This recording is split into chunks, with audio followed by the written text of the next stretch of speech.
અહીંયા તમે જે કર્મ કરશો ને, જે દાન કરશો ને, એ ખરેખર ઇતિહાસમાં અને પુરાણમાં તમારું જેવું ઋષિમુનિઓ જે બતાવ્યું છે એવું ફળ આપણે અહીંયા કરવાનું છે. અહીં તમે સ્નાન, દાન, પુણ્ય અને હા જપ, તપ, ભક્તિ, અહીંયા ભક્તિ કરજો શ્રદ્ધાથી.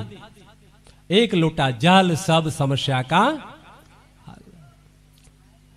કુટુંબમાં સંકલ્પ કરો, અમારા ઘરમાં કોઈ તકલીફ હાથ પેઢીમાં ના આવે. દર અમાવાસ્યા આવે ને ત્યારે શિવરાત્રિ આવે અને શિવરાત્રિને દિવસે શિવરાત્રિનું વ્રત કરો. 12 મહિનાની 12 શિવરાત્રિ કરો, પ્રદોષ કરો, સોમવાર કરો. 12 શિવરાત્રિના ફળ તમે કુટુંબમાં નક્કી કરો કે અમારે બીજા કોઈ પણ વ્રત અમે નહીં કરીએ તો ચાલશે, પણ શિવરાત્રિને દિવસે ભગવાન શિવના દર્શન ખાલી કરો. ખાલી શું કરો? બીજું થાય વ્રત, ઉપવાસ, જળ, ચંદન, પૂજા, બિલીપત્ર તો સારી વાત છે. ન થાય ના તો સંકલ્પ કરો કે શિવરાત્રિને દિવસે અમારા ઘરમાંથી અમે લોકો જઈશું. બધા ન જાય તો કંઈ નહીં, એક વ્યક્તિ પણ જઈશું અને શિવજીની સામે જઈ અને હાથ જોડીને પગે લાગીને અમારા ઘરની હાજરી પુરાવીશું કે અમે તારા છીએ. સાંભળો, શિવજીને તમારું ધન, તમારી દોલત, તમારી સંપત્તિ જોઈતા નથી તમારા, પણ આપણે આપવું છે. એને જોઈતા નથી પણ આપણે આપવું છે, એની સેવામાં આપણે જોડાવું છે. ભગવાન શિવજી કહે છે, અવધરદાની ભગવાન શિવજી મને તમને કહે છે કે સાંભળો, તમે કોઈ પણ કુટુંબમાં જન્મ્યા હો, તમે બ્રાહ્મણ હો, ક્ષત્રિય હો, વૈશ્ય હો કે કોઈ પણ જ્ઞાતિમાં તમે જન્મ લીધો હોય, એ જન્મ લીધો એ સારી વાત છે કે તમે બ્રાહ્મણ થયા, તમે ક્ષત્રિય થયા, પણ બ્રાહ્મણ જ ભક્તિ કરી શકે એવું નથી. બ્રાહ્મણ જ દાન કરી શકે, બ્રાહ્મણ જ પૂજા પાઠ કરી શકે એવું નથી. તમે કોઈ પણ જ્ઞાતિમાં, કોઈ પણ જગ્યાએ નર છો કે નારી છો, કોઈ પણ વ્યક્તિ ભગવાન શિવની પૂજા કરી શકે. માણસ જન્મથી જેટલો મહાન છે ને એના કરતા પણ વધારે માણસ કર્મથી બને છે. કર્મ કરો. હમણાં ભાઈએ ગાયું ના કે ધર્મ કે જા ધન કી ચિંતા મત કરના ઇન્સાન. ધર્મ, કર્મ.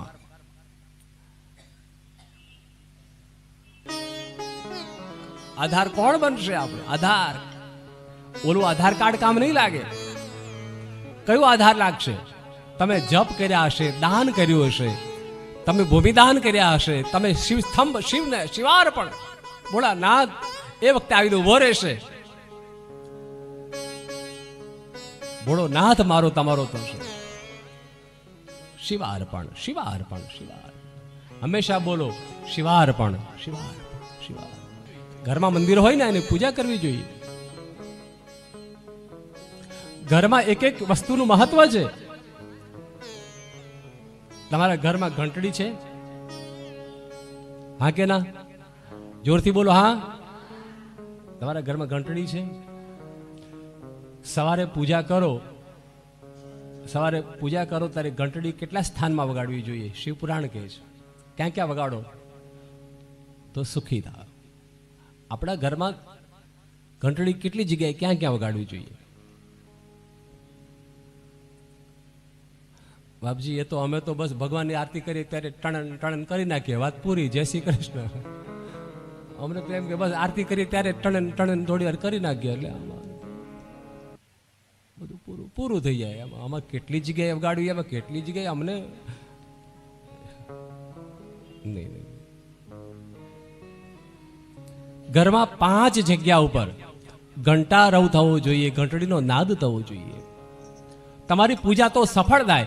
ઘણા કહે કે અમે આખી જિંદગી પૂજા કરી પણ અમારી પૂજાથી અમને ઘરમાં સુખ ના આવ્યું. કારણ છે, કારણ છે. તમે પૂજા તો કરી પણ પૂજાનું મહત્તમ તમે સમજ્યા નહીં. પૂજા શા માટે કરવાની તમે સમજ્યા નહીં અને સરખી રીતે તમે વેઠવારી કહેવાય. શું કહેવાય?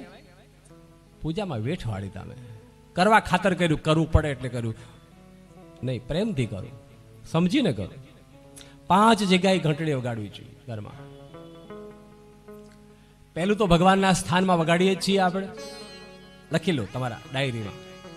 પહેલું ઘંટડી તમારા દેવસ્થાનમાં, જ્યાં ભગવાન સૂતા છે સવારે, ત્યાં ભગવાનને ઉઠાડતી વખતે અને આરતી કરતી વખતે તમારી ઘંટડી વગાડવી જોઈએ. પહેલું સ્થાન.